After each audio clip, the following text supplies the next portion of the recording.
오늘은 8월 16일 애굽 온 땅에 전무후무한 큰 부르짖음이 있으리라. 출애굽기 11장 1절부터 10절까지 말씀 우리 함께 합독하겠습니다. 여호와께서 모세에게 이르시기를 내가 이제 한 가지 재앙을 바로와 애굽에 내린 후에야 그가 너희를 여기서 내보내리라. 그가 너희를 내보낼 때에는 여기서 반드시 다 쫓아내리니 백성에게 말하여 사람들에게 각기 이웃들에게 은금 패물을 구하게 하라 하시더니 여호와께서 그 백성으로 애굽 사람의 은혜를 받게 하셨고 또 그 사람 모세는 애굽 땅에 있는 바로의 신하와 백성의 눈에 아주 위대하게 보였더라. 모세가 바로에게 이르되 여호와께서 이와 같이 말씀하시기를 밤중에 내가 애굽 가운데로 들어가리니 애굽 땅에 있는 모든 처음 난 것은 왕위에 앉아 있는 바로의 장자로부터 맷돌 뒤에 있는 몸종의 장자와 모든 가축의 처음 난 것까지 죽으리니 애굽 온 땅에 전무후무한 큰 부르짖음이 있으리라. 그러나 이스라엘 자손에게는 사람에게나 짐승에게나 개 한 마리도 그 혀를 움직이지 아니하리니 여호와께서 애굽 사람과 이스라엘 사이를 구별하는 줄을 너희가 알리라 하셨나니 왕의 이 모든 신하가 내게 내려와 내게 절하며 이르기를 너와 너를 따르는 온 백성은 나가라 한 후에야 내가 나가리라 하고 심히 노하여 바로에게서 나오니라. 여호와께서 모세에게 이르시기를 바로가 너희의 말을 듣지 아니하리라. 그러므로 내가 애굽 땅에서 나의 기적을 더하리라 하셨고 모세와 아론이 이 모든 기적을 바로 앞에서 행하였으나 여호와께서 바로의 마음을 완악하게 하셨으므로 그가 이스라엘 자손을 그 나라에서 보내지 아니하였더라. 아멘.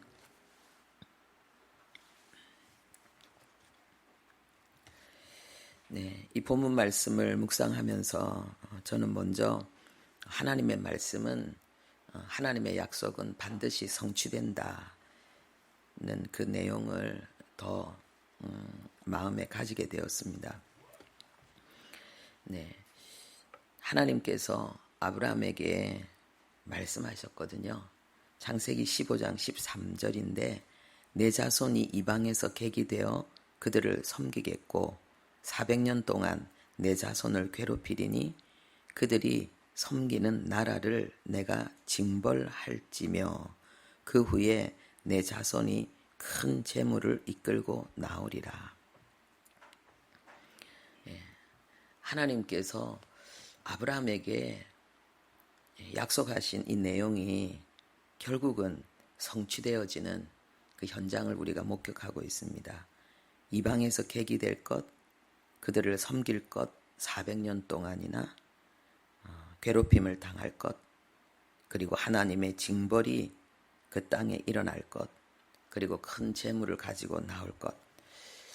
하나님이 예언하신 이 내용이 수백 년 뒤에 그대로 성취되어지는 그 현장을 우리가 보고 있습니다. 예수님께서 마태복음 5장 18절에 율법의 1.1획도 결코 없어지지 아니하고 다 이루리라. 하나님의 말씀이 법이죠. 1.1획도 변함없이 얼마나 세밀하고 구체적으로 구구절절히 성취되고 있는지 그거를 오늘 본문을 통해서 다시 확인했습니다. 그리고 또 놀라운 것은 하나님이 아브라함에게는 400년 동안 괴롭힘을 당하고 또 재물을 이끌고 나오겠다고 말씀하셨는데 출애굽기 12장 40절 41절에 보면은요. 이제 뒤쪽으로 나아가면 나오는데 이스라엘 백성이 애굽에 거주한 지 430년이라 그랬고 430년이 끝나는 그날에 애굽 땅에서 나왔은즉 그랬습니다. 그러니까 하나님은 400년 동안 괴롭힘을 당하다가 나올 것이라고 했는데 이들은 430년이 있었고 그리고 430년이 끝나는 날에 나왔다. 이렇게 성경은 말하고 있거든요. 그러면 이 30년의 차이가 있잖아요. 그러니까 30년 동안은 고난을 당하지 않고 대접을 받았던 거죠. 애굽의 총리가 되어서 정말 애굽 전역과 그 주변의 모든 나라가 다 기근을 당해서 죽어야 될 때에 7년 풍년을 그 하나님께서 요셉을 통해서 말씀하신 대로 7년 풍년을 잘 요셉이 총리가 되어서 관리했기 때문에 대비했기 때문에 그 다음에 있을 7년 흉년을 견뎌낼 뿐만 아니라 아주 애굽이 부강해지는 그 요셉을 통해서 큰 혜택을 받기 때문에 30년 동안은 핍박을 당하지 않은 거예요. 그래서 하나님은 이런 것까지도 정확하게 기록하셔서 400년 동안 괴롭힘을 당하리라 이렇게 말씀하신 거죠. 그리고 보면은 하나님의 그 의지, 하나님도 감정이 있는 분이잖아요.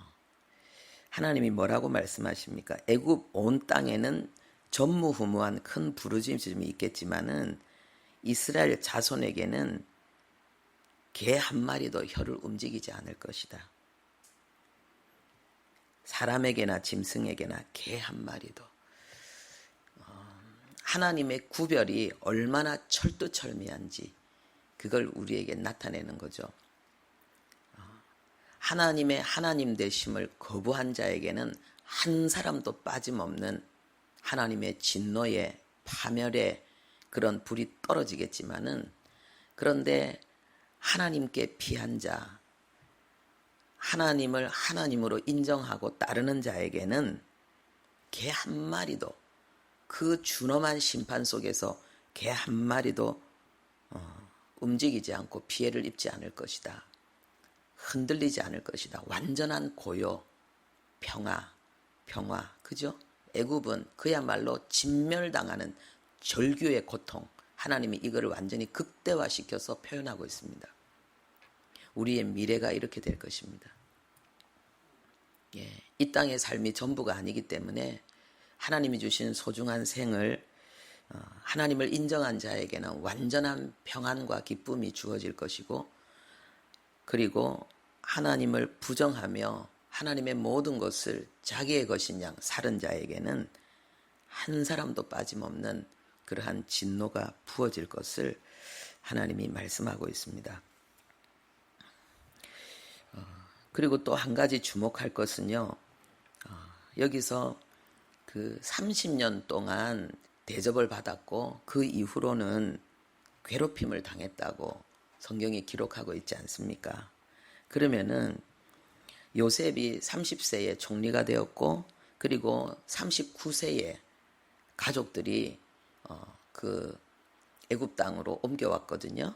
39년이라는 근거가 뭡니까? 이 요셉이 형들을 맞이하고 이제 아버지하고 가족들을 오게 만들 때에 지금까지 2년 동안 흉년이지만은 앞으로 더 있을 거라고 이야기했잖아요. 그러니까는 요셉이 총리가 되고 난 다음에 7년 그리고 7년 풍년 다음에 지금 2년의 흉년이 있는 거예요. 그러면 30세에 총리가 됐기 때문에 39세에 가족들이 내려온 거예요. 그런데 보면은 그 30년 동안 고난을 당하지 않았다면은 요셉이 69세 때부터 이스라엘 백성을 향하여 애굽의 태도가 바뀌기 시작했다는 거거든요. 그러면 요셉이 죽은 해는 110살이었습니다. 죽은 때가 나이가 110살, 110세에 별세했는데 그러면은 41년 동안 요셉이 41년 동안 그 애굽의 태도가 바뀐 걸 본 거예요.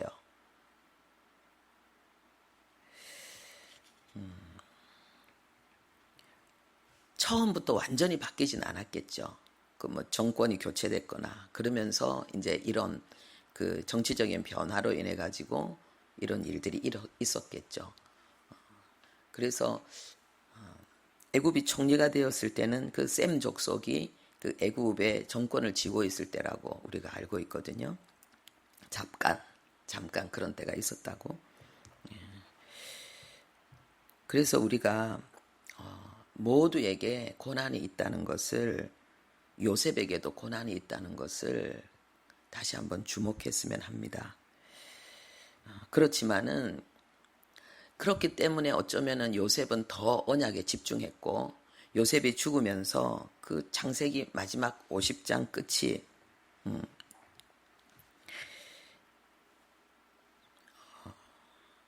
하나님이 맹세하신 땅에 이르게 하실 텐데, 이게 요셉의 유언이거든요.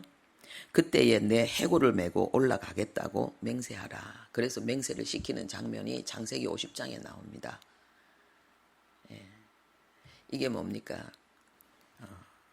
좋을 때도 안 좋을 때도, 기쁠 때도 슬플 때도, 흥할 때도 쇠할 때도 오직 중심이 하나님께, 하나님의 언약에 있다는 거예요. 하나님의 약속에 있다는 거예요. 그래서 저는 세 가지 교훈을 얻었습니다. 첫 번째로는 하나님의 약속은 반드시 성취되는데, 지금 하나님께서 우리에게 약속하신 것도 반드시 성취된다는 거죠. 그럼 우리에게 약속하신 게 뭡니까? 주님의 재림과 그리고 하나님의 심판, 천국이죠. 뿐만 아니라 하나님은 아무것도 염려하지 말고 기도하라고 말씀하십니다. 기도하면 내가 다 응답하고 우리의 부족을 채우고 하나님이 친히 문제를 해결해 주신다고 말씀하십니다. 그래서 우리가 이 요셉이 이렇게 처절하게 어떤 경우에도 약속을 지킨 것처럼, 우리도 약속을 바라본 것처럼 우리도 약속을 바라보고 아무것도 염려하지 말고 아무것도 두려워하지 말고 하나님 앞에 감사함으로 기도하고, 그래서 하나님이 주실 은혜와 응답을 누리는 우리가 되었으면 좋겠습니다. 그리고 하나님께서 개 한 마리도 짓지 않겠다고 말씀하신 이 완전한 구별을 확신하면서 지금 눈에 보이는 현상, 그 세상 예수 안 믿어도 잘 사는 것처럼 보이는 거기에 현혹되지 말아야 되겠습니다. 그리고 세 번째 교훈은 우리에게 이 신비롭고 놀라운 하나님의 은총과 권능의 역사도 있지만은, 그리고 고난도 있다는 것.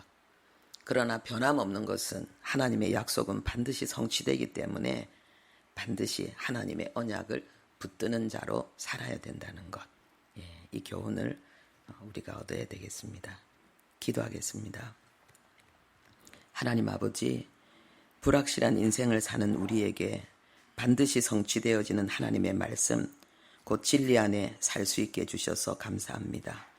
요셉처럼 형편이 좋든지 덜 좋든지 하나님의 말씀대로 흔들림 없이 행하는 은혜를 주시고, 아무것도 염려하지 않고 감사함으로 기도하며 응답의 은혜를 누리는 우리 모두 되게 주옵소서.